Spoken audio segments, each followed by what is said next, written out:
Okay.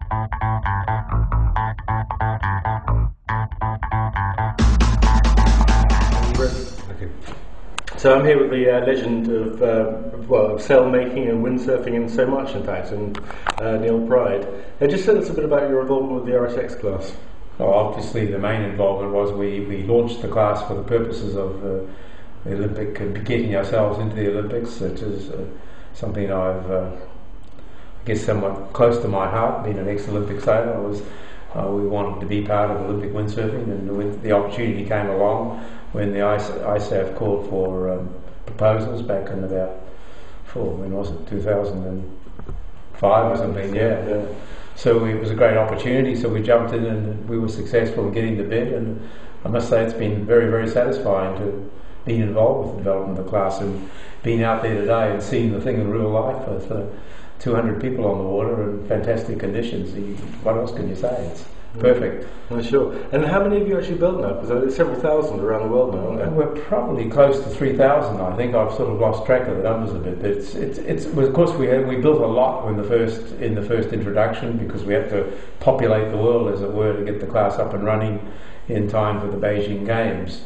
So it was a tough first 1 or 2 years where we had to do a lot in a very short time, and at the same time actually going through a bit of a learning curve. So that was the hard part, really. We had initially a few problems with the equipment, because we just really didn't have enough time to take the board from prototype stage to being an Olympic class. Because of course, as soon as it was announced it was the Olympic, everybody wanted them. Yeah, sure. So we had to deliver big quantities very quickly, and that was tough. But once we got over that hurdle and things settled down, it's pretty sort of regular, steady business now. And we're probably doing 200 to 300 a year. Really?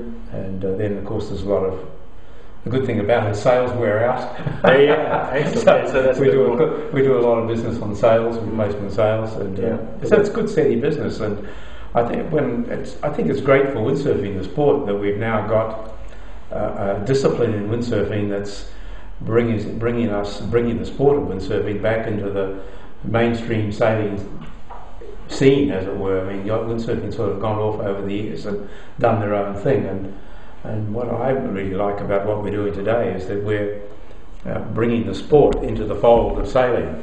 And I think for the future of windsurfing, this is going to be very important. We want to capitalise on the infrastructure that yachting builds up around the world, with the clubs, national organisations, etc. And with the one design sailing like we have with the RSX, this is very doable, and we're really intending to invest actually further into the one design scene. We're going to bring out another one design class, which will be it's called an intermediate, or a stepping stone into the RX scene, a little less expensive, more popular in design and styling, and we want to actually go more heavily into developing one design sailing and windsurfing. I see. Just tell me, I mean, obviously you mentioned there's nearly 3,000 of these built. Yeah. How many different countries or how many continents do you reckon they've gone into now? Because that's obviously quite important for the Olympic. To be frank, I couldn't tell you, but I'm just watching the results out there now, and I was just quite surprised myself to see some of the countries that are up there with very good results, and countries that you don't normally associate with being at the high level of yachting. I mean, there was Cyprus. We see China, obviously now a major power in windsurfing, with winning an Olympic medal. There's a lot of countries coming to sailing via windsurfing, and I think that's great. And obviously we're holding this World Championships in Denmark. What's your opinion about the venue and the setup? What I've seen so far is just fantastic. I would like the temperature to be a bit better, but I think that's a matter of comparison compared to where I live. Sure, which is a bit warmer, obviously. Well, when I left Hong Kong and to come here, I think it was 33 degrees. When I arrived here last night, it was 16, so it's half. Yeah, fantastic. Just tell us a bit more about. So you mentioned this intermediate board. Tell us when you hope you can that online. Well, we're actually the first prototypes are on the water now, and we'll go to production the next month. But during next year, we aim to start introducing this around the world, and of course, it'll take us 1 or 2 years to really develop international status as a class. But our objective is to create a second-tier international windsurfing class, so people will have a less expensive option, and the people who want to go on and campaign seriously for the Olympics can step easily into the RSX. So what does this boat have a name? RS1. RS1? With a colon?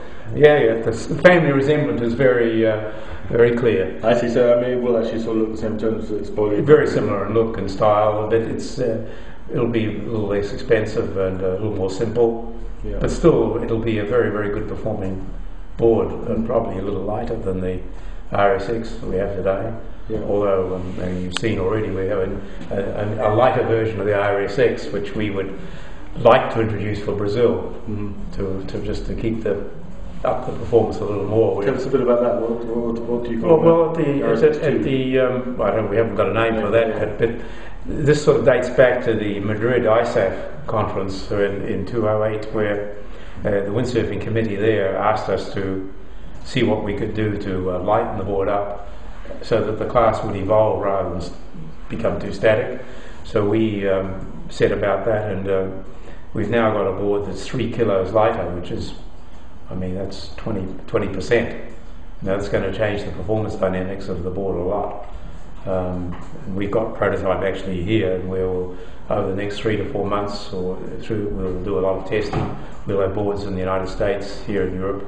We have them in China with the different national teams to test, and the idea is that if all goes well, we'll get the acceptance of the class and ISAF to introduce that directly after the London Olympics for Brazil. That's the game plan. I mean, the ISAF may well ask for selection trials, of course, and bring other manufacturers' boards in, but we'll certainly be in that, and we'll with a lighter RSX. I think we should be very competitive.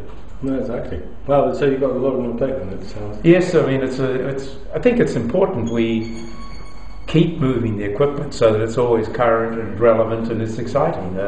I mean, I don't want to criticise yachting, but I think that is somewhat of the problem with a lot of the yachting classes. They become rather hidebound, as it were, and haven't moved the equipment to keep it current and exciting and modern.